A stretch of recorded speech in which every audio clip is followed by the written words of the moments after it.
Good morning. Welcome back to the shop here today. We're going to get some tires put back on our 7520 with some fancy painted up shiny rims. We're going to hopefully get this tractor out of here. And I got a call this morning about tires for the sprayer, finally. And looks like we're going to get some sprayer tires later this week, which means I probably shouldn't bring a corn planter in here just yet. So we'll have to figure something else out for the next couple of days. But yeah, we'll at least get this tractor ready to go.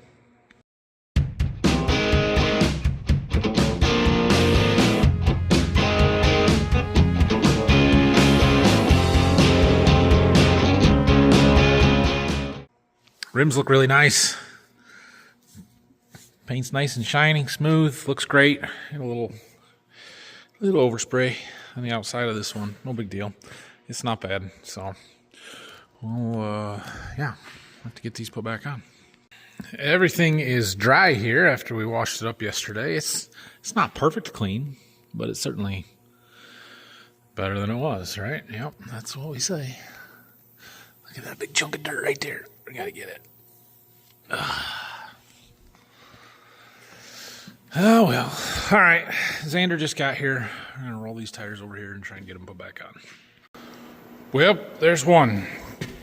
Only got a little bit of dirt on the rim. It'll be fine. So, all right, we'll get the torque wrench out and torque them, but we're gonna get the other side put on first. And following my rule of don't ever film the first time you do something, I'll film the second one.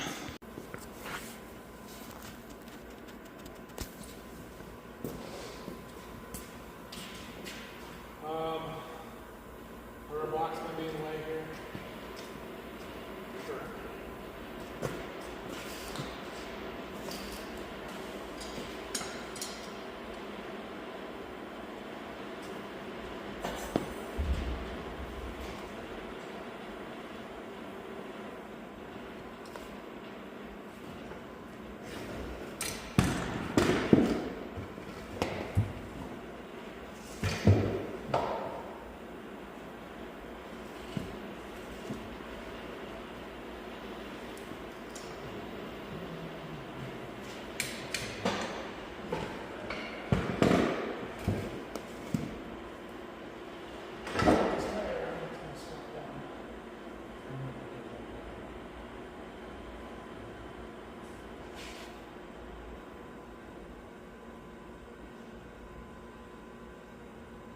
You just paint it, just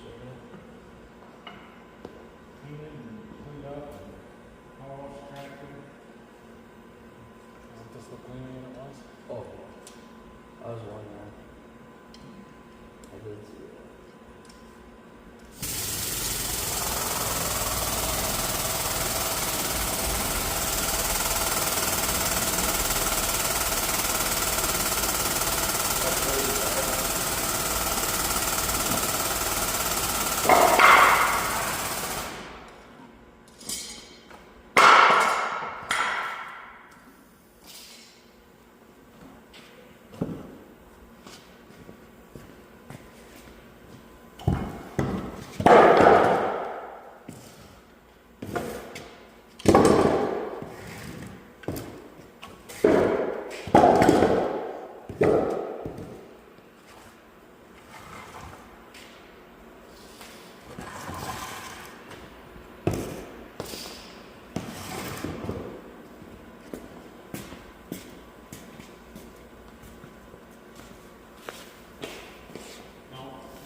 Turn.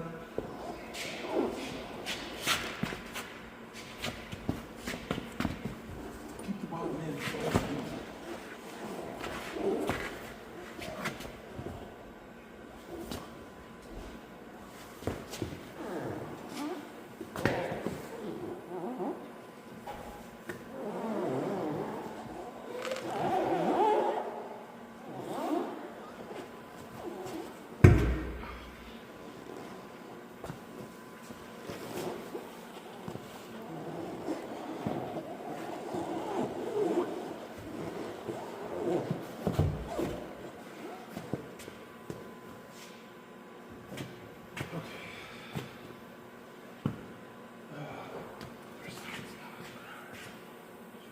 Start jacking it up.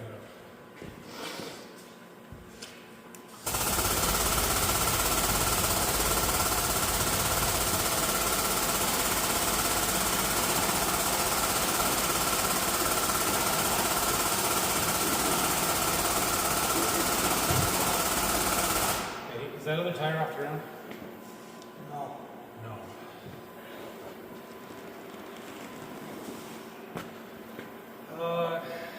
Keep going up.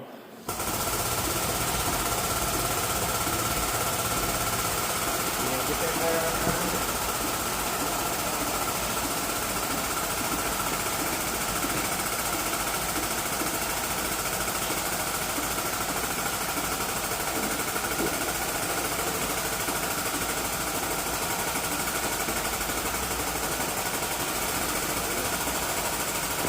Did you spin that tire yet? Huh? It's not moving. You didn't try. Like, lift it. Spin it. You're close. Keep going. Keep going up.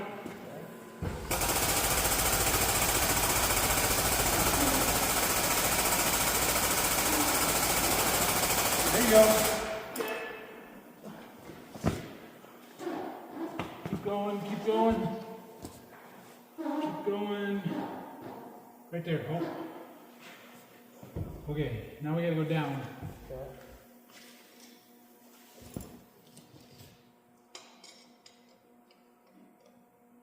Try and do it slowly.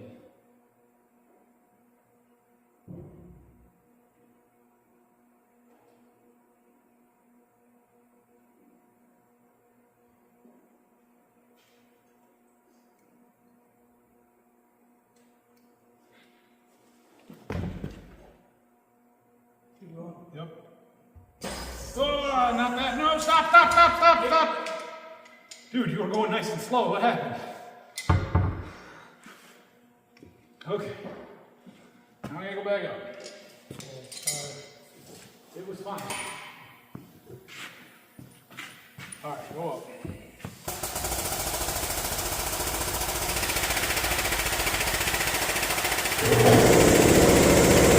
Stop.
started.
All right, well, we got our rims on. We need to tighten them. So I've got the 1-inch torque wrench out here, 445 foot-pounds according to the book. So that's what we've got it set for.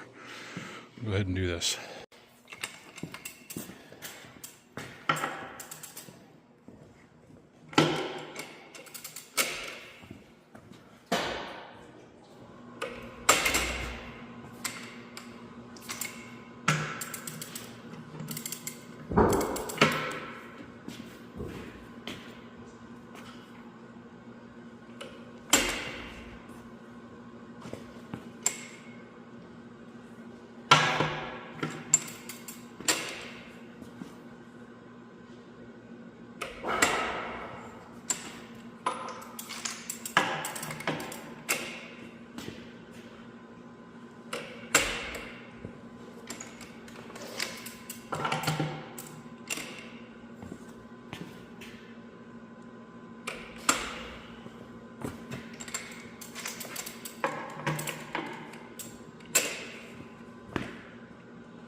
Alright, well, we've been working on getting this tractor to run. Wasn't running.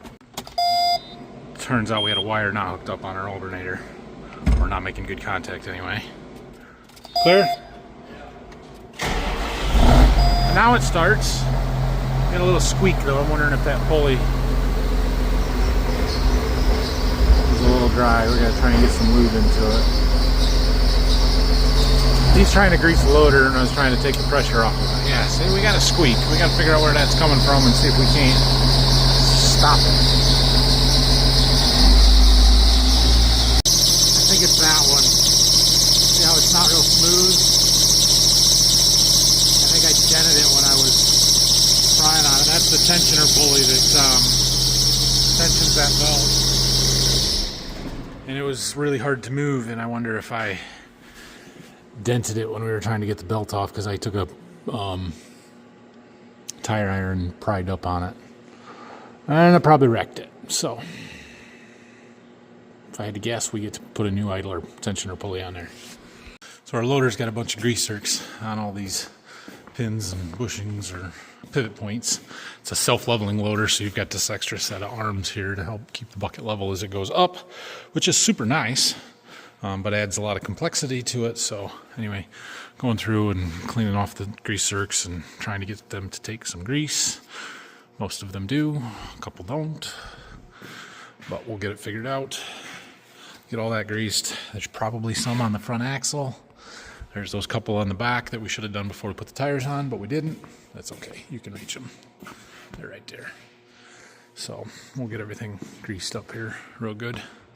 This loader, I used it for loading all that fertilizer and stuff, so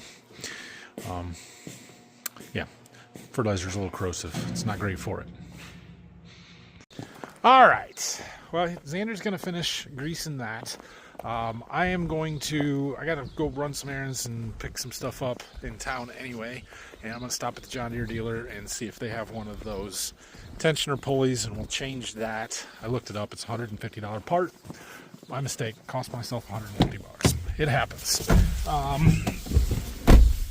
Anyway, I'll get that stuff. I also printed off my filter list for all of the filters that we use on our equipment throughout the year, mostly here in the winter, you know. And February is filter and oil sale month at the John Deere dealers, at least ours. So we're going to put the list together of all the stuff that we need to order and get and have on hand for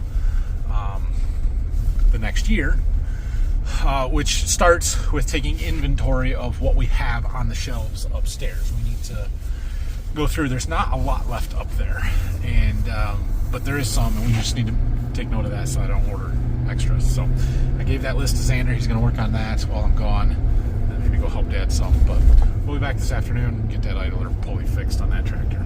All right, I made it back from running my errands. I got the new tensioner idler pulley here. I had to ask Xander to take the old one off. He did what he was told, but you got to take. It comes with the whole tensioner arm thing, so I'll get the rest of that off. But in looking at this, you'll notice maybe at the bottom right there by my thumb, it's not exactly round. We got some dents in the side here. And if you look right inside that edge, you'll see a little shiny spot. I think it was rubbing, that's what was squeaking. My mistake, I dented it. So anyway, we're gonna get the old one off. There's 2 bolts that hold that on there. We'll put the new one on and be done. All right, I got that idler put in there, and I got the belt run around it. Now we gotta pull this pin out. That pin is holding it. There's like a torsion spring in there, so I'm assuming somehow or another I can maybe get on that. No, I don't want to do that.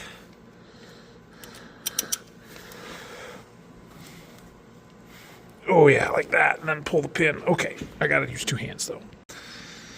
All right, like that. I don't know. I tried to record something, then I looked at my phone. It wasn't recording, so I don't know what I missed. But anyway, we got it on.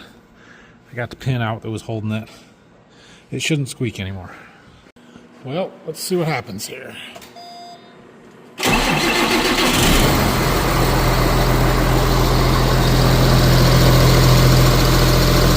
not squeaking. Smooth, looks good. Get our voltage tester out and see if our battery's charging, if our alternator works.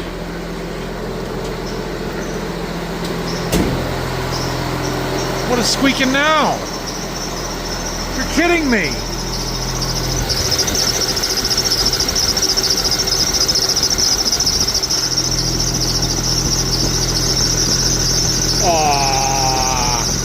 what it could be. Well, I walked around to see it from this side and it stopped. Huh.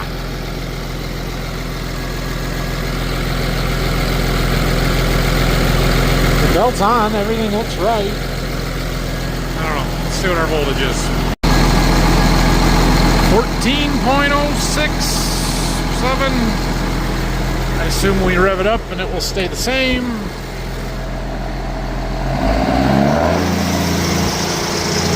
Squeak again.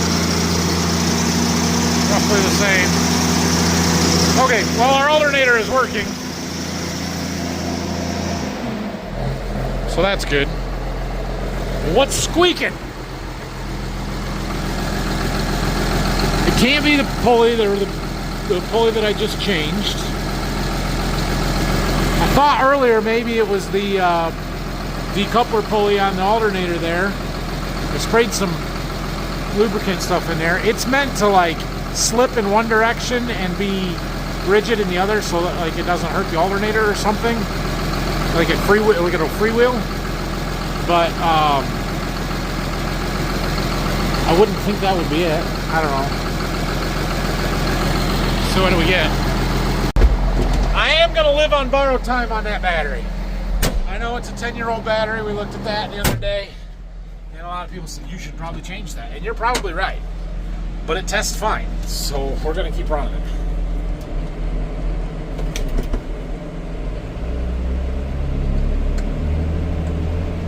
Seems okay. Alright, I'm gonna take this out and go find somewhere else to put it. I'm moving some boards, cleaning out another spot in the barn here.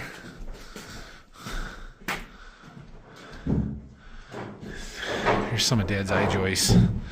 These ones are finished, I think. They're gonna go up. Oh gosh, they're heavy. I'll go show you the process over here. He's got some absolutely gorgeous boards. Look at these. Beautiful red oak.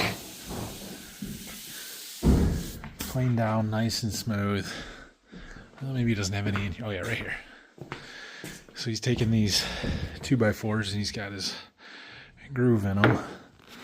And then he's putting one on each end of the 2x8s. Those. Glue and screwing them.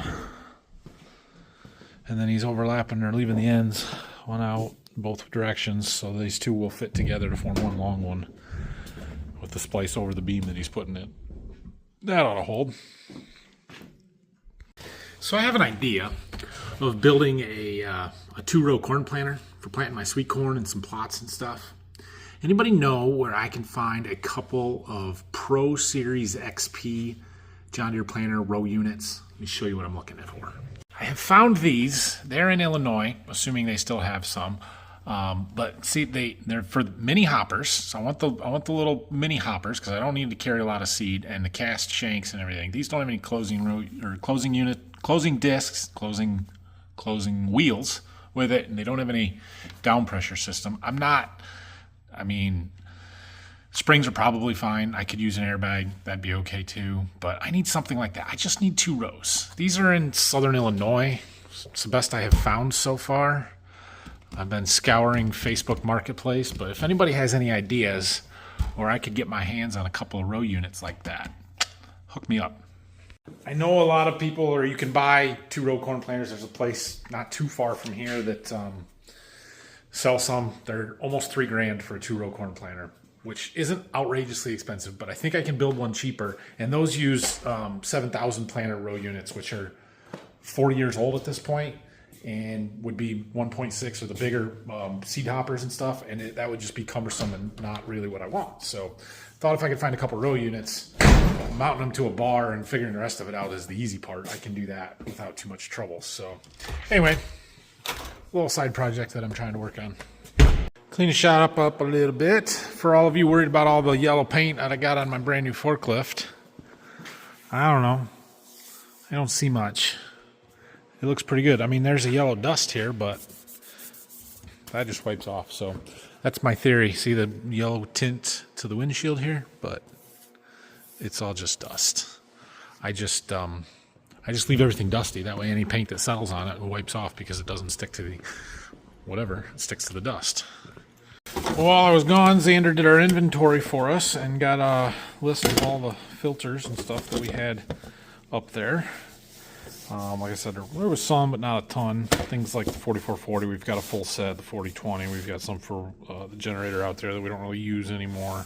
But everything else was sparingly, mostly hydraulic filters that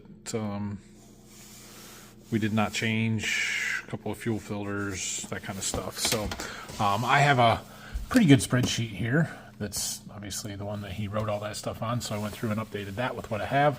And then sheet 2 totals all of those up and tells me how many that I need to order. So I did that, came over here to our dealer's web portal page and typed all of them in there and the number, and there we go. $4,100 worth of filters for the year. You can see here the prices. I mean, they are on sale. It's 12% off for February filter sale. They're overpriced to start with. They're still overpriced even on sale, but you know what? It's better than not being on sale. Hopefully my wife doesn't watch this one, because I pick on her all the time when she tells me that something's on sale. And I said, everything's on sale all the time, whenever you buy it. But not really true for the John Deere dealer. They do this twice a year, I think. February and August maybe, but I like to stock up in February because our shelves are empty after we've gone through and changed everything, and while we shouldn't need them again until next winter, it's nice to have them on the shelf in case we have, you know, a fuel filter that gets plugged in season and we need to change it or something like that. So anyway, I'll get that order submitted, and then Thursday when I'm up there for their planter clinic, maybe I can pick up all my filters.